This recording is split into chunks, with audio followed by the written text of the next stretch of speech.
சிட்டுக்குருவிகள் குறைந்து வருவதற்கு மொபைல் போன் டவர்கள் காரணமில்லை என்று பேராசிரியர் ராஜேஷ் தெரிவித்தார்.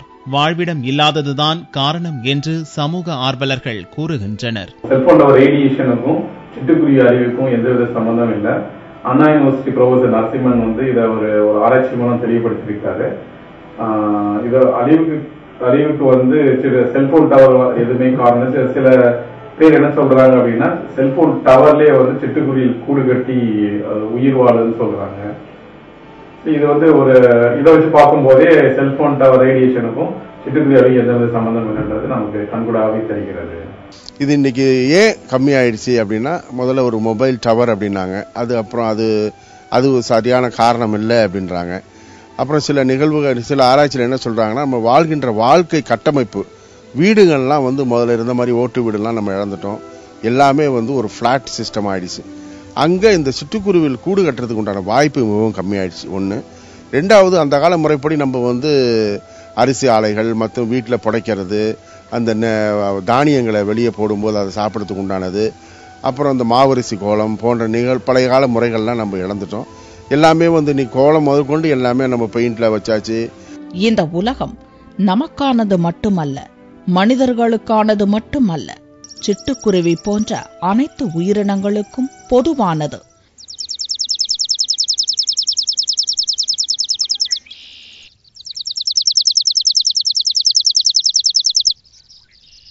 ஒருவரை ஒருவர் சார்ந்து நிற்கும் இவ்வுலகத்தில் சிட்டுக்குருவிகளை வீட்டுக்கு அழைப்போம், வாழ வைப்போம். சிட்டுக்குருவி சிட்டுக்குருவி சேதி தெரியுமா? மார்ச் 20 உனக்கான நாள். உலக சிட்டுக்குருவிகள் தினமா மார்ச் 20ஆம் தேதி ஒவ்வொரு வருடமும் கொண்டாடிட்டு வராங்க. அது எதுக்காக கொண்டாடுறாங்க அப்படின்னு பாத்தீங்கன்னா, ஃபாரஸ்ட் டிபார்ட்மெண்ட்ல இருக்கிறவங்க அந்த மார்ச் 20th தான் உலக சிட்டுக்குருவிகளை பத்தின என்ன தீசிஸ் சப்மிட் பண்ணினதும், அது இல்லாம அப்பதான் அவங்க அதை பத்தின த்ரெட்ஸ், அந்த பறவையும் இப்ப ஒரு அழிவை நோக்கி தள்ளப்பட்டிருக்குங்கிறத ரிசர்ச்ல கண்டுபிடிச்ச பொழுதுதான் அந்த மார்ச் 20 உலக சிட்டுக்குருவிகள் தினமா நம்ம கொண்டாடணும்னு ஒரு முடிவுக்கு கொண்டுட்டு வந்தோம். அந்த மார்ச் 20ஆம் தேதி சிட்டுக்குருவிகள் உலகத்துல இருக்க எல்லா இடத்துலயுமே அந்த சின்ன பறவை வாழ்ந்துட்டு இருந்தாலும், நம்மளுடைய இந்தியாவில் அதோடைய பாப்புலேஷன் ரொம்ப அதிகமா இருந்தது. நம்மளோட மக்களா அது வாழ்ந்துட்டு வந்திருந்த ஒரு சிட்டுக்குருவி இனம் இன்னைக்கு நம்மளுடைய வாழ்க்கை முறை மாற்றத்தின் காரணமாக இன்னைக்கு அதோடைய இனப்பெருக்கத்திலிருந்து எல்லாமே இன்னைக்கு குறைஞ்சிட்டு வந்திருக்கு. சிட்டுக்குருவி தனது வீட்டிற்கு வந்து விட்டால் அதுவே தனது வாழ்நாளின் வெற்றி என்று சமூக ஆர்வலர் நிர்மல் தெரிவித்தார். இப்ப நான் இருக்க பிளாட்ல 2000 செடி இருக்கு வீட்டுல. இது வச்ச உடனே என்ன ஆயிடுச்சுன்னா, உடனே 12வது மாடியில் இருக்கு, செய்தித்தாள் படிச்சிட்டு ரெண்டு குரங்கு வந்து வீட்டுக்குள்ள. அப்புறம் ஒரு நாள் பார்த்தா ஏர்லி மார்னிங் 2 ஆந்தை வந்தது. வெவ்வால் அடிக்கடி வந்துடும் வீட்டுக்குள்ள வெவ்வால். அப்புறம் பாத்தீங்கன்னா தேன் கூடு கட்டிடுத்தாங்க பிளாட்ல வெளியே பால்கனியில. இப்போ அங்க நேரம் போனா நிறைய புறா பார்க்கலாம். என்னுடைய பிளாட்ல தான் புறா, அவ்வளோ புறா பறக்குதுங்க. எங்க துணையோட பயந்துட்டாங்க, என்னங்க இதெல்லாம் இங்க வருது, என்ன ஆச்சு? நான் சொன்னேன், இது மகிழ்ச்சியான அறிகுறி. அதாவது நம்ம அந்த உரிய சூழ்நிலையை உருவாக்கினா மற்ற உயிரினங்கள் வரும். இது நமக்காக மட்டும் அந்த உலகம் படைக்கப்பட்டது. கான்கிரீட் ஜங்கிள் ஆகிட்டோம். இந்த கிரீன் ஜங்கிள் ஆக்கினா எல்லாம் வருது. இன்னும் எனக்கு ஒரே வருத்தம், அது உண்மையை சொல்லி ஒரே முடிக்கிறேன், இன்னும் சிட்டுக்குருவி வரல. இப்ப என்னுடைய பரிசோதனை என்னன்னா, அந்த சிட்டுக்குருவி வர்றதுக்கு எப்படி அந்த கதிரியக்கம் இல்லாத பண்றது எப்படி அப்படின்றத ஆராய்ச்சியில் ஈடுபட்டு இருக்கேன். அது சிட்டுக்குருவி வந்துட்டா நான் முழு வெற்றி என்றுதான் சொல்லணும்.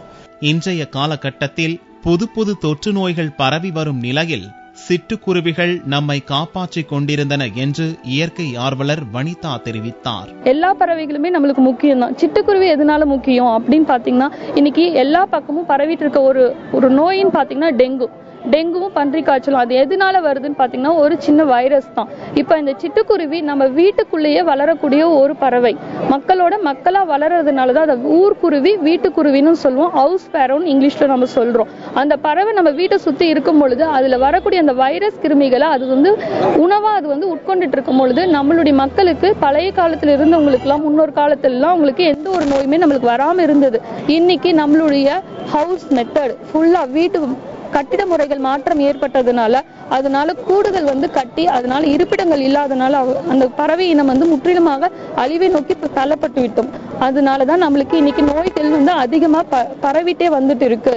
ஆனால் சிட்டுக்குருவி மட்டுமே அல்ல, மற்ற எல்லா உயிரினங்களும் காக்க வேண்டியது மனிதனுடைய கடமை. எவ்ரி இந்தியன் சிட்டிசன் கான்ஸ்டியூஷன் படி அவனுடைய பொறுப்பு. அதனால சிட்டுக்குருவி இந்த நேரத்தில் பேசுறது சந்தோஷமா இருந்தாலும் எவ்வளவோ பறவைகள் இன்னைக்கு நம்ம எழுந்துக்கிட்டு வரோம். எக்ஸ்டிங்க்ட் ஆகிற ஸ்டேஜுக்கெல்லாம் போயிடுச்சு. ஸோ ஆனால் சிட்டுக்குருவி பார்க்கக்கூடிய இடத்துல சில இடத்துல பாக்கெட்ஸில் சில இடத்துல இருக்கு. சந்தோஷமான விஷயம் தான். அதே நேரத்தில் நம்ம எதுனாலும் நம்மளுடைய இயற்கையை விட்டு ரொம்ப தள்ளி வந்துகிட்டு இருக்கோம்.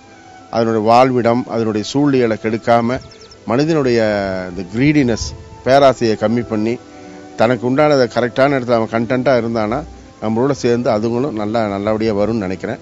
நம்மை சார்ந்த உயிரினங்களை எல்லாம் அழிவின் விளிம்பில் கொண்டு போய் விட்டுவிட்டோம். பறந்து விரிந்த உலகில் மனிதர்கள் மட்டும் வாழ்ந்து என்ன பயன்? சிட்டுக்குருவிகளையும் வாழ வைக்க சபதம் ஏற்போம். எல்லாருமே நான் அன்போடு கேட்டுக்கிறேன், வீடை ஒரு காடாக்குங்க, சாலையை சோலையாக்குங்க, வீடை இல்லத்தை இல்லமா மாத்துங்க. அதன் மூலம் இந்த சிட்டுக்குருவி எல்லாம் வர வாய்ப்புகள் உண்டு. ஆனா இப்ப நம்ம மொபைல் போன் ஏஜுக்கு போயிட்டோம். இந்த மொபைல் போன் ஏஜில் போனதுக்கு அப்புறம் சிட்டுக்குருவி வரத்துக்கு வாய்ப்பு இருக்கான்றது ஒரு கேள்விக்குறி தான் இருக்குது. ஆனால் அப்படி நம்ம இதை ஏதாவது ஒரு ஐடியா கண்டுபிடிச்சி சிட்டுக்குருவி வந்துருச்சுன்னா நம்ம நிம்மதி பெருமூச்சு விடலாம். அதாவது உலகம் இன்னும் நீடித்து நமக்கு நம்ம பயன்பாட்டு கிடைக்கும் இருக்கும்னு நம்பலாம்.